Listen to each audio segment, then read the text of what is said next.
All right, let's jump to the next tier. Be aggressive, be aggressive. Cowboys, Packers, Jaguars, Saints in this one. Chris, we have to start with the Cowboys. Not that long ago, you brought up how Dak deserves to be in that MVP picture right now with Tyreek and with McCaffrey. Our first question on the Cowboys here from Honald Blake. How much better has the Cowboys offense gotten during the season? Don't remember a play caller switching up so drastically in pre-snap movement and creativity. Credit to Mike McCarthy. Credit to Mike McCarthy. Yeah, it's a big change. I mean, I got on him in week 5 hard. I said it's too basic. It's the shortest passing game in football, and they just line up in it. So when, it's just this formation again? Oh, it's this boring-ass play again? Oh, yeah, and it's 7 yards or shorter? I mean, you're not going to beat the good defenses in football playing that way. That's why they got stomped by the 49ers. Right. The 49ers, we know where they're going to be. We get to come downhill the whole game. And, we've seen a lot of these plays in our first week of OTAs. That's how basic it was. So, phenomenal adjustment by the Dallas Cowboys. The motion, the movement has all gone up. And I think the biggest thing is just the aggressive nature of the passing game. That's the biggest thing. I don't sit here and go, oh, wow, this is McDaniel or Shanahan or whatever here. But I just go, wow, they're attacking. They attack now always. And they should. They can protect phenomenal.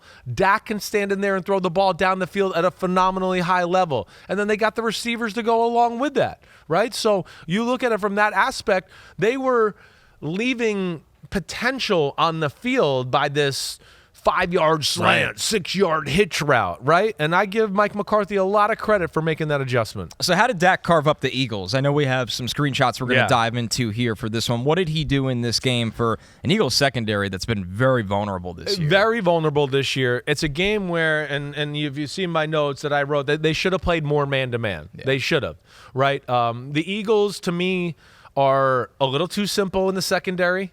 They're a little too oh, hey, this is what the coverage is. Quarterback, you know what we're in, right? They're a little bit too reliant on the Jimmies and the Joes right now. I wish they would disguise and change things up a little bit, right? That would be the first thing I would say. Now, this is a game where, the secondary, I know statistically it doesn't look great, but I was more disappointed in the pass rush. I mean, really, there was a number of plays early on in the game. The Eagles are kind of all over their pass game. It's just when Dak has 5.5 seconds to throw, I mean, you can't cover that long. Somebody's going to come open, right? So that to me was one of the biggest issues is that the Eagles pass rush, when it was just the front four, had absolutely no chance to get after Dak Prescott. And I just can't believe that. And again, that goes into something I've been saying too, is that they got to trick it up front to help out a little bit as well.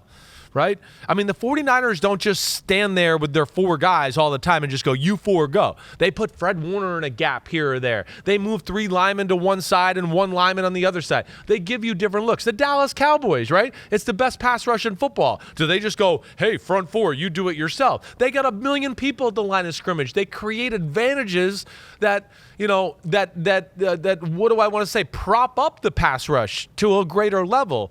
And that to me was one of the concerning things about the Eagles in this football game. Yeah, offensive line numbers really stand out with them in this one. Do they? Yeah, I mean, it just seems like there wasn't a lot of pressure against the tackles. Tyron Smith got beat a couple times, but for hurries. He's not giving up quarterback hits and sacks. Right. And Tyron Smith's a guy that knows how to, when to let people drive him out, run themselves out of He's the play. getting the ball out of quick here. I don't need to hold him forever. Exactly. Yeah, so he's a savvy veteran.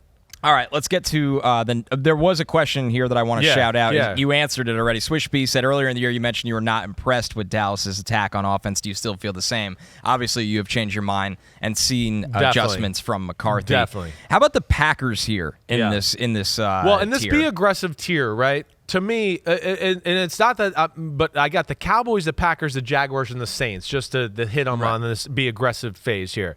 And the big thing to me is just when they're aggressive, their offense is great.